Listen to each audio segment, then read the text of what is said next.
안녕하세요. 음, 잠깐만요. 잠깐만. 어디 보자.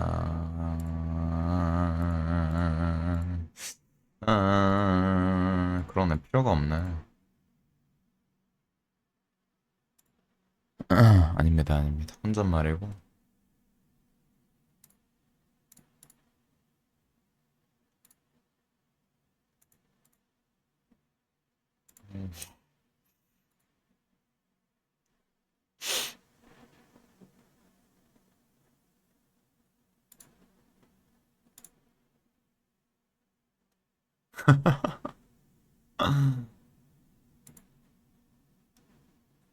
어떡해.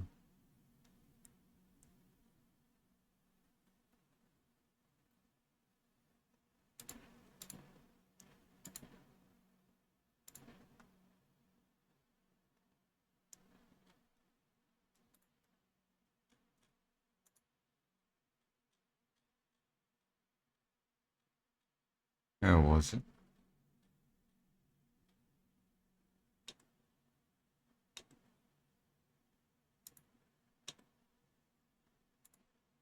응?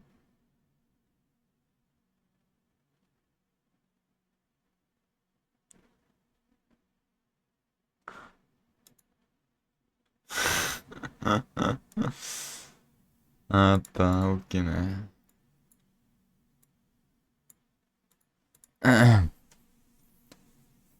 아이고, 안녕하세요. 요즘 매일, 거의 매일같이 책을 읽는데, 어,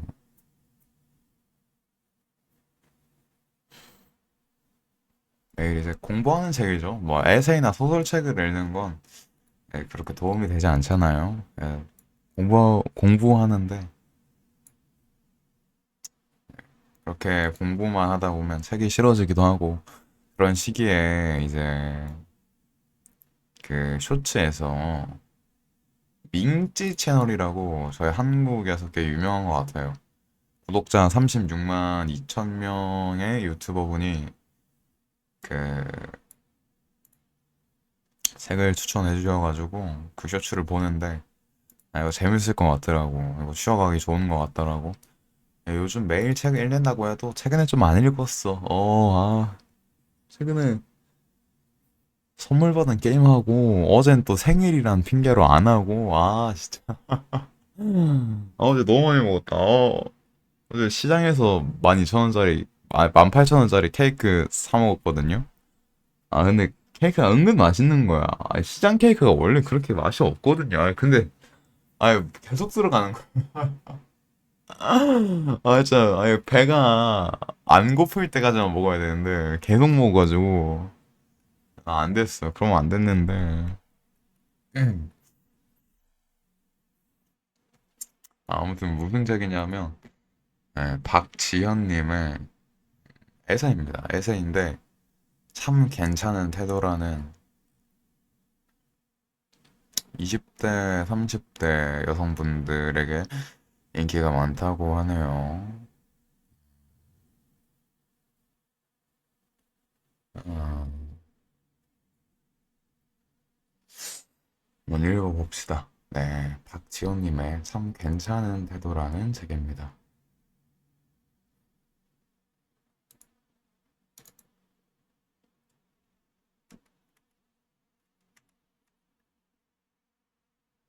내가 앞으로도 더 많은 사람을 만나고 싶은 이유, 서사입니다.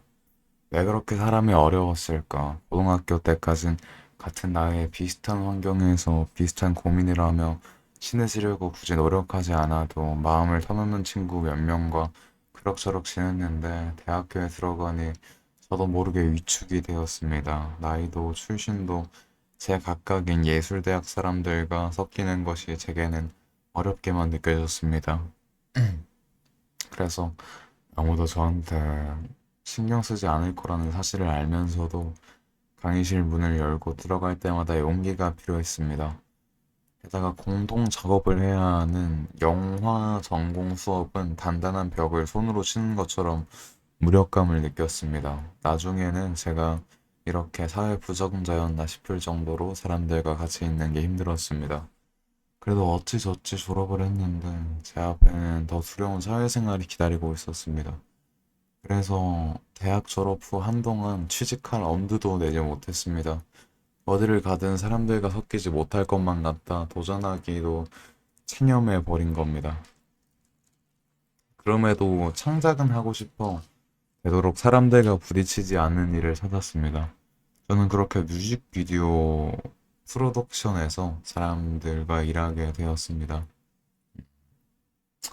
아직 대중에게 공개되지 않은 곡들을 보고 거기에 맞는 뮤직비디오를 만드는 일이었는데 다행히 저와 잘 맞았습니다. 그렇게 일에 재미를 붙여가고 있을 때 KBS VJ 비디오 저널리스트 VJ 약사인가 봐요. 로 일하고 있는 선배로부터 연락을 받게 되었습니다. 다큐멘터리 3일, 3일 이라는 프로그램에서 산부인과를 촬영할 여자 VJ가 많이 필요하다는 것이었습니다. 다큐멘터리 작업을 해본 적은 없지만 새로운 경험을 하고 싶어 그 제안을 받아들였습니다. 그런데 막상 촬영 날이 다가오자 생전 처음 보는 산부인과 분만실의 풍경을 제대로 담아낼 수 있을까 걱정이 되기 시작했습니다. 일 자체도 낯선데 분만실에 동행하는 카메라는 오직 하나. 제가 들고 가는 것뿐이었습니다. 혹시나 실수해서 출산의 순간을 놓치기라도 할까봐 저도 모르게 긴장되었습니다. 그러다 늦은 밤 진통이 온 산모를 만났습니다. 그리고 아기가 나오기까지 좀 더 시간이 걸릴 것 같다는 의사의 진단에 저는 산모와 긴 시간을 함께하게 되었습니다. 그녀는 진통이 오면 괴로워하다가도 다시 잦아들면 언제 그랬냐는 듯 웃음을 잃지 않는 밝은 성격의 소유자였습니다. 저는 그녀에게 아이를 가졌을 때 어떤 기분이 들었는지, 결혼을 하기 전엔 어떤 삶을 살았는지, 지금 가장 먹고 싶은 건 뭔지 물었고, 그녀는 솔직하게 자신의 이야기를 들려주었습니다. 그런데 신기하게도 그녀가 미소를 지으면 다행스럽다는 생각이 들고, 슬픈 이야기를 털어놓을 때면 위로해주고 싶다는 생각이 들었습니다. 카메라의 힘인 걸까? 어떻게 만나자마자 이런 교감이 가능할 수 있는지 놀라웠습니다. 그뿐만이 아니라 옆에서 지켜보는 남편과 의료진의 이야기까지 듣고 나니 전에는 보이지 않던 것들이 보였습니다. 간호사가 자주 산모 침대를 둘러싼 커튼을 열던 이유가 있었고, 표현은 잘 안 하지만 남편 역시 출산 과정을 두려워하고 있다는 걸 알게 되었습니다. 또 산모의 의료진은 사소한 반응에도 긴장을 하는구나 라는 걸 알게 되었습니다. 그리고 무엇보다 아기의 탄생을 마주하는 순간 긴장은 사라지고 온몸에서 아드레날린이 나오는 것 같았습니다. 아기가 처음으로 얼굴을 마주하고 다시 의료진에게 아기를 돌려보내기 전까지 저는 집요하게 엄마의 표정을 따라갔습니다. 그 안에는 안도감, 충만함, 경이로움, 극도의 행복, 그리고 신체적 고통까지 한 인간이 부모가 되는 순간에 갖게 되는 복합적인 감정들이 모두 담겨 있었습니다. 카메라를 들고 분만실 취재를 하지 않았더라면 절대 몰랐을 세상이었습니다. 저는 그렇게 제가 미처 몰랐던 세상을 온전히 담아내는 다큐멘터리의 매력에 빠지게 되었습니다.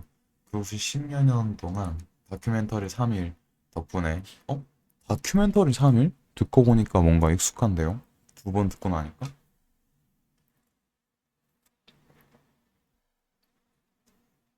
상상조차 할 수 없었던 수많은 공간들을 취재하게 되었습니다. 교도소와 고물상, 노량진 고시원, 소록도 조성소, 해병대 시골 분교회 입학식, 알래스카 한인타운, 국립과학수사원 연구실 부검실, 청와대 인천공항관제탑, 올림픽 개폐막식 현장 등 접근이 어려운 곳부터 험지까지 취재했고, 덕분에 누군가의 인생에 큰 의미가 되는 순간들을 함께 할 수 있었습니다. 힘들지 않으세요? 다큐멘터리 3일의 VJ로 일하면서 많이 들었던 말입니다. 사실 다큐멘터리 직업을 하다 보면 태풍이 몰아치는 배에서 난간을 붙잡고 선원들을 촬영하거나 영하 20도의 추위에 손가락이 얼어붙을 부터 뜻대로 움직이지 않아도 카메라를 들고 촬영해야 할 때가 있었습니다. 밥을 굽는 건 다반사고 아직 수습되지 않아 눈뜨고 보기 힘든 참사 현장까지 가까이서 기록해야 하는 순간도 있었습니다. 그럼에도 저는 그 일이 좋았습니다. 아니, 더 정확하게 말하자면 다큐멘터리 일을 하게 된 것은 제 인생에 있어서 너무나 큰 행운이었습니다. 대학을 졸업하고 사회생활 할 수 있을까 두려워했던 제가 이처럼 다양한 공간에서 수많은 사람을 만나고 그들의 인생을 접하며 얼마나 많은 것들을 배우게 됐는지 모릅니다. 무엇보다 낯선 사람이 카메라를 들이대면 당황할 법한데 사람들은 대부분 저를 진심으로 환영해 주었습니다. 카메라를 든 저를 거북하리라는 염려가 무석하게 그들은 기꺼이 자신의 공간을 보여주고 자신의 이야기를 솔직하게 들려주었습니다. 무더위에 고생이 많다며 저에게 시원한 수박을 잘라주고 추운 겨울에는 따뜻한 아랫목을 내어주었습니다.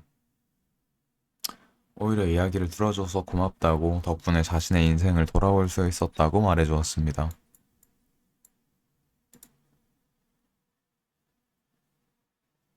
아랫목은 온돌방에서 아궁이까지 가장 가까운 방바닥. 몰랐어. 그뿐만이 아니었습니다. 취재하다 보면 한 번씩 감정을 뒤흔드는 순간들을 마주하기 마련인데 제가 슬픈 기색을 감추지 못할 때 진심으로 위로해주는 사람들도 만났습니다. 그처럼 아무것도 바라지 않고 기꺼이 마음을 나눠준 다정한 사람들 덕분에 세상이 조금은 따뜻하구나 느끼게 되었습니다. 저 또한 타인에게 상처받을까봐 겁을 내어 벽을 세웠던 것들을 허물고 그냥 사람을 한번 믿어보고 싶어졌습니다.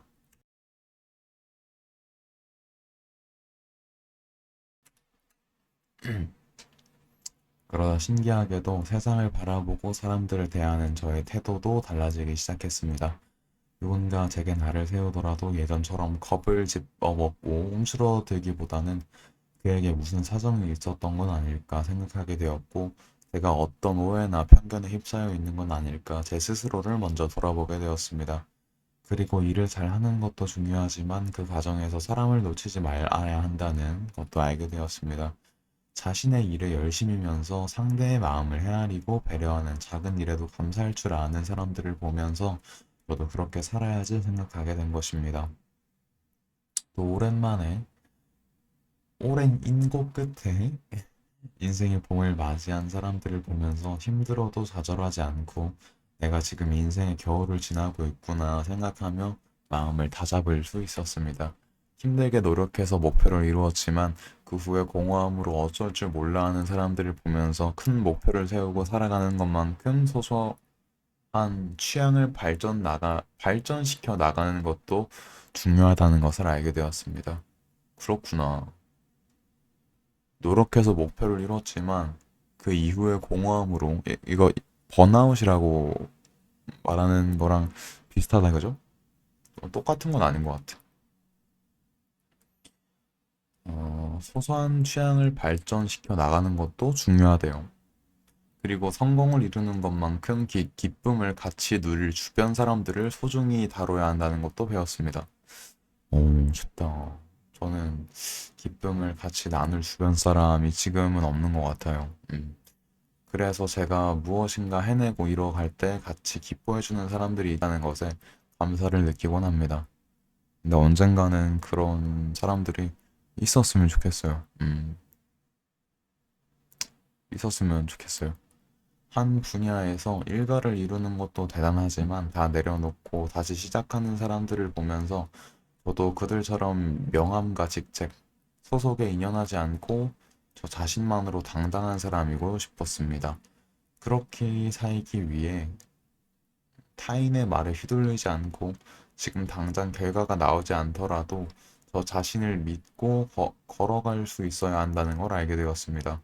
생각보다 많은 사람들이 상대의 진심을 모르고 살아간다는 것을 알았을 땐 마음이 아팠고 저도 후회하지 않으려면 상대에게 전하고 싶은 마음을 그때그때 표현하며 살아야겠다는 다짐을 하게 되었습니다.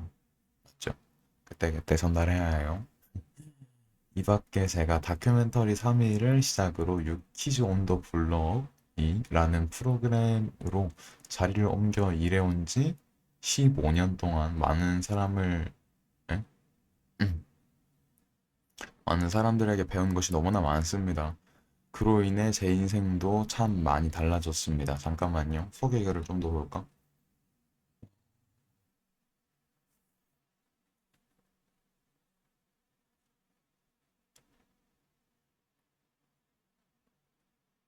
어, 지금은 유키즈 온 더 블럭이라는 프로그램의 다큐멘터리 디렉터로 일을 하고 계시대요. 그로 인해서 제 인생도 참 많이 달라졌습니다. 때로는 자신 없고 지치고 다른 사람의 삶을 부러워하면서 흔들리기도 했지만 사람들에게 배운 단단한 삶의 태도들 덕분에 다시 삶의 중심을 잡을 수 있었습니다. 그래서 저는 앞으로 더 많은 사람을 만나 생생한 삶의 역사를 통해 얻게 된 지혜와 용기를 배우고 싶습니다. 그렇게 배운 삶의 태도들을 잊지 않고 계속 연습하고 보다 보면 정체가 녹슬지 않고 좀 더 나은 인생을 살 수 있을 거라 믿기 때문입니다. 책을 쓰면서 그동안 만나온 수많은 사람들을 다시 떠올려 보게 되었습니다. 그리고 인생의 어느 순간에 저에게 힘이 되어 주었던 혹은 닮고 싶은 태도를 보여준 사람들을 정리하다 보니 다시 한번 깨닫게 되었습니다. 세상에는 생각보다 다정하고 따뜻하며 멋있는 사람이 많다는 사실을. 그런데 제가 그들에게 배운 것들은 제대로 전달할 수 있을까 걱정이 되고 원고를 붙잡고 있다 보니 어느새 5년이 흘러버렸습니다. 여전히 부족하지만 그럼에도 책을 세상에 내놓는 이유는 딱 한 가지입니다. 때론 저를 부끄럽게 만들었고 때론 저를 반하게 만들었던 사람들의 이야기가 당신에게도 닿았으면 좋겠다는 생각이 들어서입니다. 혹시 길을 헤매고 있거나 자신이 너무 싫어 못 견디겠다거나 위로가 필요한데 마음 둘 곳이 없어 외롭다는 생각이 들 땐 이 책에 소개된 여러 삶 가운데 그 어떤 것이든 당신이 읽고 힘을 낼 수 있었으면 좋겠습니다. 그러면 더 바랄 것이 없을 것 같습니다.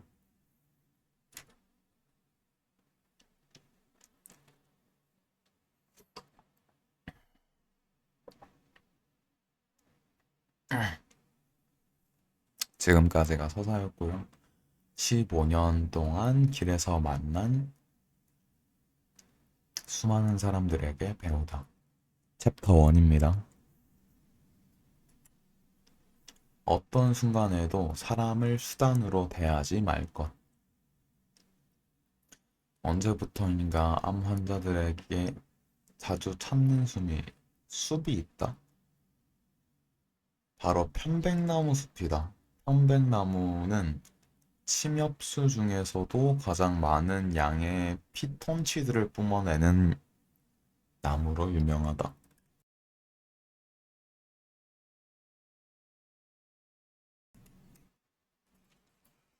피톤치드가 많은 곳에서 산림욕을 하면 기분이 상쾌하고 면역력이 높아질 뿐만 아니라 암 치유에도 효과적이라고 한다.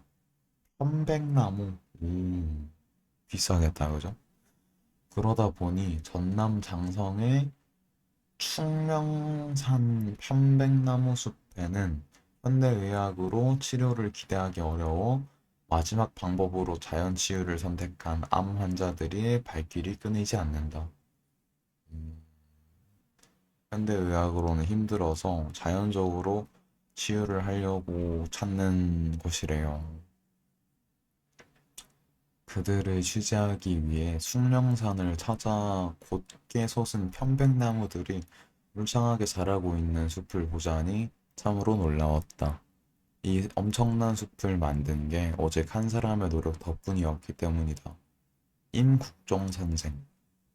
그는 한국 전쟁이 끝난 뒤 폐허가 된 충령산에 자신의 사비를 몽땅 털어 편백나무와 참나무 253만 그루 253만? 응? 그렇게 많아? 그 정도 돼야 숲이야. 아마존 아니야? 죽을 때까지 일을 가꾸는데 바쳤다. 사람들은 그에게 왜 쓸데없는 일을 하냐고 했지만 그렇게 평생을 바쳐 가꾼 편백나무 숲은 지금 많은 이들을 살리는 숲이 되었다. 그런데 촬영 시작부터 난간에 부딪혔다. 암 환자들이 이런저런 이유로 방송 출연을 꺼렸기 때문이다. 그들은 삶의 마지막을 조용히 보내며 치료에 전념하고 싶었을 뿐 괜히 방송에 나갔다가 오해나 불필요한 주목을 받고 싶지 않다고 했다. 다큐멘터리 3일이라는 방송 프로그램은 4~5명의 VJ가 하루에 각자 서너 명의 주인공들을 만나고 그들의 3일을 담아낸다. 그런데 프로그램 원칙상 사전 섭외 없이 현장에서 만나는 사람들 중 주인공을 찾아야 한다. 사전 섭외가 없구나. 한마디로 현장에 가기 전에는 어떤 사람의 3일을 담게 될지 모르는 채로 움직이는 것이다. 완전 피다. 게다가 3일, 즉 72시간의 취재가 원칙이다 보니 무조건 그 시간 내에 인생의 희로애락을 담아내야 했다. 그래서 매번 촬영에 나설 때 행운이 찾아오기를 기도하는 심정이었다. 편백나무 숲 촬영 첫 밤, 우리는 각자 촬영을 마치고 회의했다. 다행히 마음을 열고 촬영에 협조해준 사람들이 있어 그에 대한 이야기를 나누었다. 그런데 숭령산에서도 인적이 드문 깊은 숲속에 들어가 생활하고 있는 암 환자들을 만나보겠다던 PD와 VJ는 딱 한 사람만 간신히 인터뷰를 하고 돌아왔다고 했다. 보통 VJ 한 명당 하루에 서너 명은 만나야 프로그램이 안정적으로 구성될 수 있는데 분량에 차질이 생긴 것이다. 그런데 담당 PD는 별로 불안해하는 것 같지가 않았다. 심지어 내가 섭외한 사람들의 이야기를 들어보니 이렇게 말했다. 지연아, 그분들 예쁜 모습 많이 찍어줘. 그들이 어떤 사연이 있는지, 어떤 이야기를 방송에 담을 생각인지를 묻는 게 아니라 그들의 지금 이 순간을 예쁘게 담으라니 도대체 무슨 생각인지 알 수 없다. 다음날 아침 촬영을 나서는 길이었다. 담당 PD가 전날 같이 움직였던 VJ에게 어제 갔던 그 숲으로 다시 가자고 했다. 나는 당연히 어제 만난 암 환자 말고 다른 사람을 설득하러 가나 보나 했다. 그런데 PD가 의외의 말을 꺼냈다. 어제 촬영팀이 예고도 없이 찾아간 터라 혹시 그들의 마음을 불편하게 한 건 아닌지 마음이 쓰여서 안 된다는 것이었다. 그러니 다시 찾아가서 괜히 마음 불편하게 만들어서 죄송하다고 말하고 마음 편히 지내길 바란다고 전할 생각이라고 했다. 나의 일이 중요한 만큼 내가 만나는 사람도 인생에 중요하다. 특히나 다른 이의 생을 기록하고 그 의미를 찾아야 하는 우리에게 사람만큼 중요한 것은 없다. 그런데 어쩌면 나는 언제부터인가 사람을 방송 아이템으로만 대해온 건 아닐까. 프로그램을 잘 찍는 것도 중요하지만 출연자들에게 방송이 어떤 의미로 남을지, 촬영 때문에 불편한 건 없는지 먼저 살폈어야 했다. 그 어떤 순간에도 사람을 수단으로 대해서는 안 되기 때문이다. 내가 섭외한 사람들만 해도 그렇다. 말기암 환자에게는 내가 촬영한 모습이 마지막 기록일 수도 있다는 생각에 PD는 최대한 예쁘게 찍는 걸 우선으로 하라고 말한 것이다. 다행히 아직 촬영이 남아 있었고 나는 PD의 말대로 촬영을 허락해준 암 환자와 남편을 자연스러운 일상 속에 새어나오는 예쁜 모습을 많이 찍어줄 수 있었다. 방송이 나가고 나서 시청자로부터 암 환자를 응원하는 글들이 쏟아졌다. 그때 나는 배웠다. 일을 잘하기 위해서는 사람을 이용하거나 괴롭히지 않고 사람을 배려하면서 충분히 좋은 방송을 만들 수 있다는 것을. 그러니 아무리 일로 만난 사이라도 일을 잘하고 싶다는 욕심에 사람을 수단으로 대하면 안 된다. 일도 결국 사람이 한다는 것을 잊어서는 안 된다. 일보다 사람을 앞에 두어야 하는 이유다.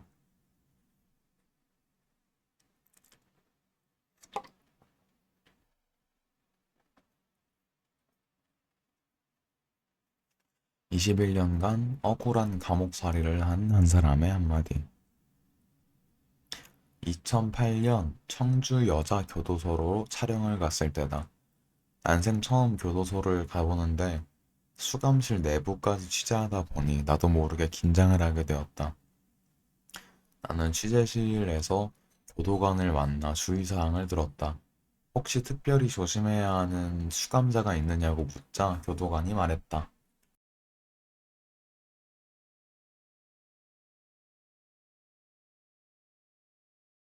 잠깐만요.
잠깐만. 넷플릭스 성인 인증이 안 된대. 아버지랑 어머니가 이거를, 뭐지? 넷플릭스 가입이 안 돼 있는데. 지금 뭘로 보시는 거지?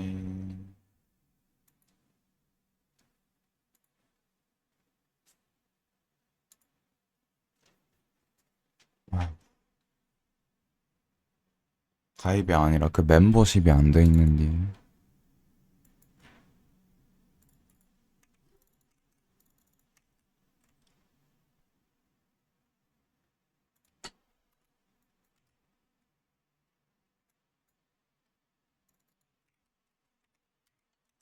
이게 보니까 어머니 아버지가 저걸로 하시는데.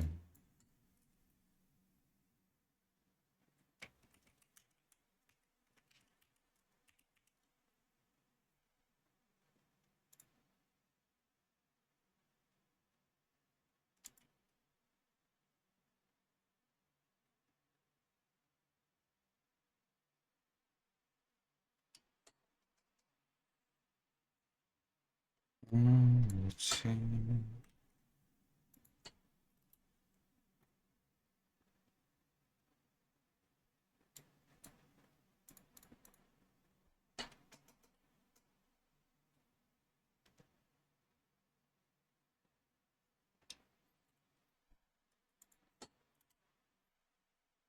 로그인이 안 되네.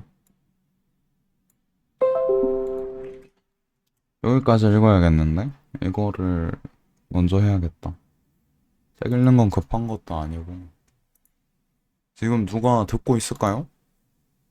네.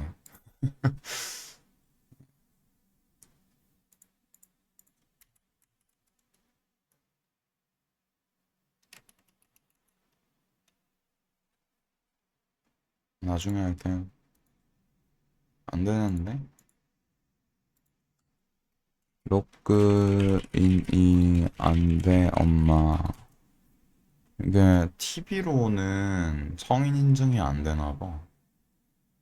넷플릭스 이거 가입할 때,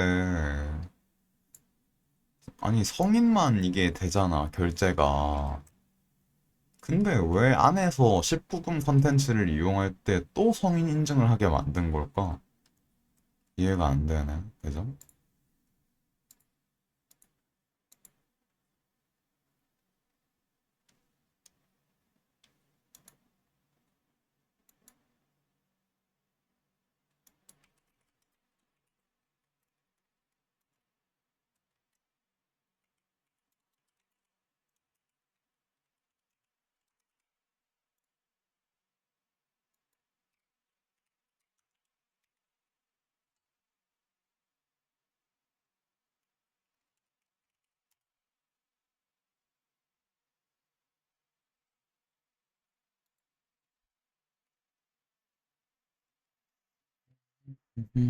듣고 계셨어요? 낑낑씨.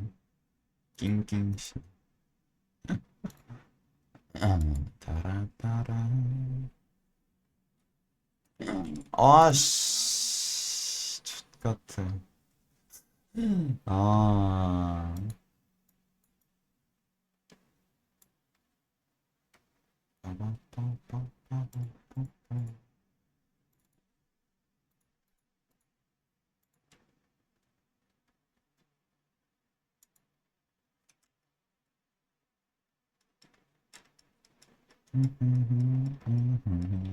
녹화 끊자. 녹화 끊어, 녹화 끊어.